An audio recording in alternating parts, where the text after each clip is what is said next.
Vous avez probablement un emploi en ce moment, un poste que vous avez obtenu grâce à votre diplôme universitaire ou une compétence donnée. Vous n'avez peut-être pas beaucoup d'économies, vos dépenses de vie semblent exorbitantes et vous avez l'impression de ne pas être suffisamment rémunéré. Vous devez également rembourser votre découvert. Peut-être que vous êtes étudiant, poursuivez un diplôme en espérant qu'il vous garantira un bon emploi et de bons revenus. Dans ce cas, vous n'avez probablement pas d'économie non plus. Devenir riche, tout cela semble être un rêve lointain. Vous vous demandez comment ces millionnaires et milliardaires, en particulier ceux qui ont réussi à un si jeune âge, ont fait. Quels sont leurs secrets?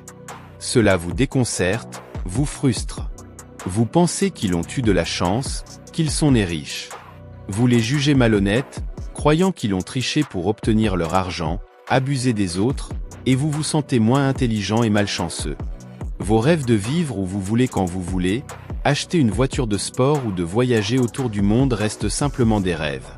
Rien de plus, rien de moins. Vous vous retrouvez face à la dure réalité d'un jeu truqué depuis le début, où vous êtes du côté perdant. Et si vous vous trompiez? Et s'il existait un moyen d'y arriver, une véritable équation de la richesse, une science qui explique le fonctionnement de l'argent? Et si vous n'aviez pas à abandonner vos rêves? À la fin de cette vidéo, vous comprendrez qu'il y a un moyen, même si le chemin est difficile, parsemé de luttes et de hauts et de bas. Vous devrez accepter certaines vérités difficiles que le système scolaire et la société ne vous ont pas encore révélées. Partie 1. Les mensonges sur l'argent. Quelles sont vos véritables pensées sur l'argent? Est-ce quelque chose pour lequel vous vous battez? Est-ce gagner ou hériter? Est-ce la racine de tous les maux? La réalité est que la plupart de vos idées sur l'argent sont influencées par votre éducation et votre environnement. Si vous avez grandi dans une famille avec peu de moyens, vous êtes probablement enclin à croire que vous aurez peu d'argent en grandissant. Ou peut-être avez-vous pris le contre-pied et décidé de gagner autant que possible pour ne jamais revivre cette situation. Le manque d'éducation financière à l'école n'arrange rien. En conséquence, beaucoup d'entre vous ont des croyances erronées sur l'argent qui ne vous aideront pas dans votre parcours. Accrochez-vous, car nous allons changer votre perspective sur l'argent. Dans les films, les riches sont souvent des individus méchants, traîtres, privilégiés ou corrompus. La question est, que pensez-vous des riches? Il y a environ 800 milliardaires autodidactes dans le monde aujourd'hui. Plusieurs milliardaires que vous connaissez sont autodidactes: Warren Buffett, milliardaire autodidacte; Jeff Bezos, milliardaire autodidacte; Elon Musk, milliardaire autodidacte; Xavier Niel, milliardaire autodidacte. Qu'ont-ils compris que vous ignorez? La vérité est que votre équation est erronée. Voici l'équation simpliste que vous avez apprise: l'argent égale salaire d'un emploi. À un certain point, obtenir un emploi devient le seul objectif de votre éducation. Mais quel est le problème avec cette approche?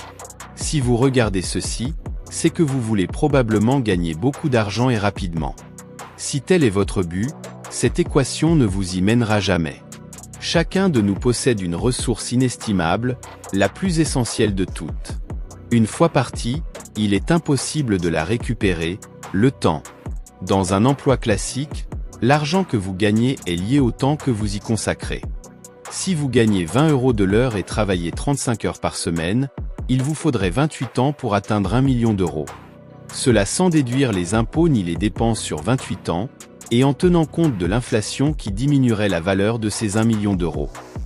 La réalité est qu'avec un salaire de 20 € de l'heure, vous ne pouvez devenir millionnaire qu'à un âge avancé en vivant frugalement, et la majeure partie de votre temps précieux se serait écoulée.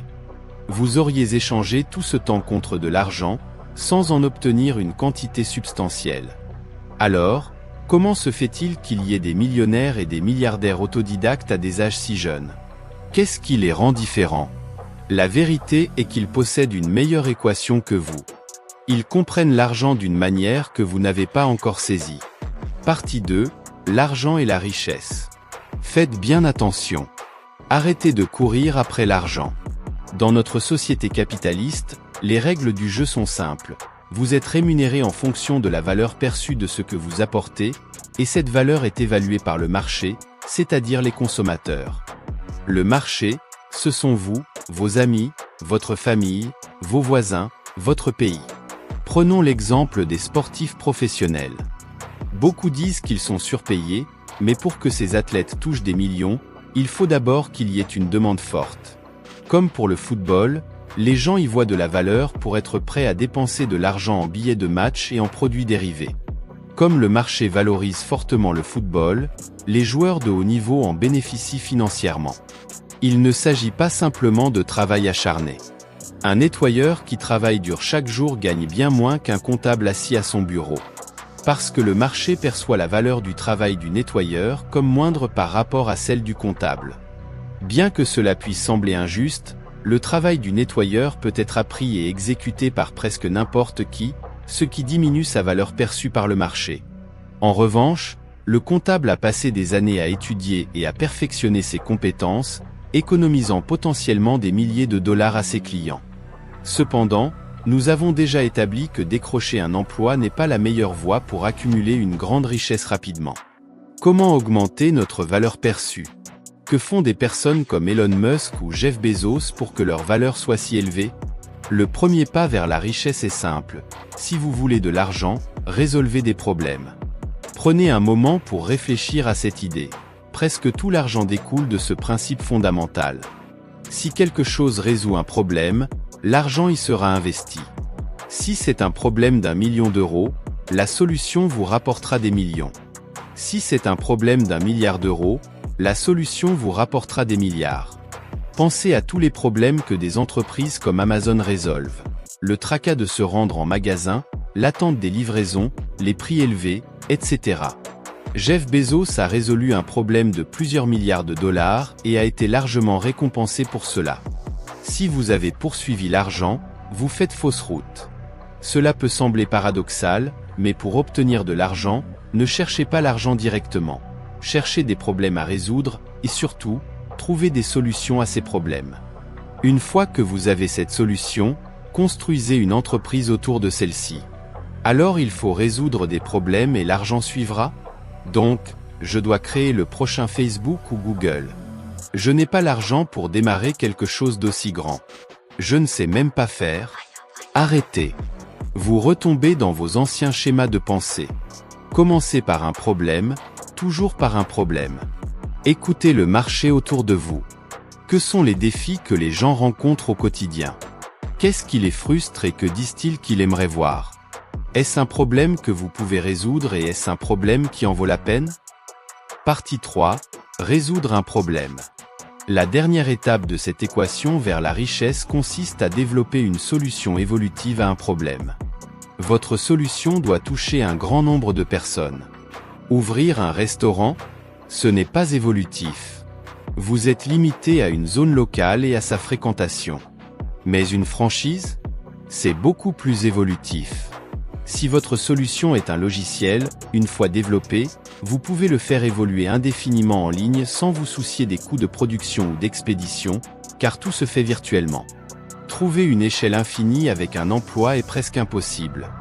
Mais attention, est-ce que votre solution dépend de votre temps pour générer de l'argent? Par exemple, si vous êtes un coach sportif qui facture 100 $ de l'heure, félicitations, vous avez simplement créé un autre emploi déguisé en entreprise. Il y a une limite au nombre de cours que vous pouvez donner en une journée, ce qui limite vos revenus. Par contre, si vous créez des cours en ligne disponibles 24 heures sur 24, 7 jours sur 7, avec des exercices que vous avez développés une seule fois, là, c'est évolutif. Faire évoluer votre solution est crucial, alors ne perdez pas cela de vue. L'automatisation joue également un rôle clé. Les systèmes et processus permettent à votre entreprise de bien fonctionner, s'ils sont correctement mis en place. Si vous pouvez déléguer certaines tâches à quelqu'un d'autre ou embaucher un employé pour le faire, à condition que cela soit financièrement viable, alors faites-le. Prendre tout en charge vous-même n'est pas une bonne idée. Aussi compétent que vous pensiez être, il y a toujours quelqu'un qui peut faire certaines choses mieux que vous. Une fois que vous avez trouvé une solution, votre tâche est de vous assurer qu'elle est accessible à tout le monde sur votre marché. Ce n'est pas une question d'ego ou de passion. Le marché ne se soucie pas de vos passions. Maintenant que votre entreprise rentable est en marche avec les bons systèmes et processus en place, il est temps de passer à autre chose et de récolter les fruits de votre travail. Partie 4. Les fruits de votre travail. À ce stade, deux voies s'offrent à vous. Soit vous continuez à diriger votre entreprise, soit vous décidez de la vendre et de récolter les fruits de votre travail. C'est le moment de l'acquisition, celui où quelqu'un achète la solution que vous avez passé des années à développer. C'est le cas des milliardaires qui rachètent de grandes entreprises pour des millions ou milliards de dollars, comme Instagram racheté par Facebook pour $1 milliard, ainsi que de nombreux autres exemples de liquidation qui se produisent partout dans le monde. C'est là que tous les efforts investis dans la construction de votre entreprise portent leurs fruits. Si vous choisissez de continuer à gérer votre entreprise, plusieurs raisons peuvent vous motiver. Peut-être que vous aimez ce que vous avez créé et que vous voulez rester auprès de votre bijou. Ou vous pensez pouvoir encore augmenter la valeur de l'entreprise et la vendre plus tard à un prix supérieur. Peut-être que cette entreprise fonctionne de manière passive, sans nécessiter beaucoup d'intervention de votre part pour continuer à prospérer. Quoi qu'il en soit, vous avez réussi. Vous avez résolu un problème que le marché voulait résoudre et vous en avez été généreusement récompensé. Et maintenant, je vous pose la question. À quoi tout cela a-t-il servi finalement ? Avant de passer au point suivant, n'hésitez pas à appuyer sur le bouton like et à vous abonner pour être informé de nos nouvelles publications. Partie 5. La liberté ou la sécurité. Depuis le début, il ne s'agissait pas de l'argent en lui-même. Réalisez vos rêves, achetez la voiture dont vous avez toujours rêvé, voyagez autour du monde, ne plus jamais vous inquiéter de votre situation financière. C'est la liberté que vous recherchiez. Votre but n'était pas de posséder de l'argent, mais de ressentir une certaine émotion, une sensation de liberté. Pouvoir faire ce que vous voulez, quand vous le voulez, sans jamais vous demander « Puis-je me le permettre cet achat ? Comment vais-je payer le loyer ? Est-ce que je pourrais vivre de ma retraite ?» La leçon la plus importante de cette vidéo ne porte pas sur l'argent, mais sur la ressource précieuse que nous avons tous, le temps. Le temps est la seule ressource que nous ne pourrons jamais récupérer. Est-ce que sacrifier une grande partie de votre temps pour un emploi que vous n'aimez probablement pas en vaut la peine ? Votre vie se résume-t-elle à travailler, rentrer à la maison, regarder la télé, dormir, se réveiller le lendemain et répéter ce cycle jusqu'à la retraite ? Peut-être que vous êtes satisfait de cette réalité, parce qu'il y a des gens qui se sentent bien dans leur emploi. Peut-être n'avez-vous pas d'autre choix pour le moment, et si c'est le cas, il n'y a rien de mal à cela. Peut-être que tout ce que vous retirez de cette vidéo est un peu de divertissement et une nouvelle perspective. Mais pour ceux d'entre vous qui comprennent l'autre aspect de cette équation, ceux qui désirent ne plus jamais s'inquiéter de l'argent, je vous rappelle, arrêtez de courir après l'argent et concentrez-vous sur la résolution des problèmes. C'est ainsi que vous trouverez la véritable richesse. Si vous aspirez à la liberté financière, alors laissez la résolution de problèmes devenir votre mission de vie. Cela signifie-t-il que vous serez heureux à la fin du chemin ? Seul vous pouvez répondre à cette question. Mais si votre lutte a du sens, alors peut-être vaut-elle la peine d'être poursuivie. Merci de m'avoir suivi et si cela vous intéresse, cliquez sur le contenu suggéré en bas de l'écran pour plus de vidéos. À bientôt.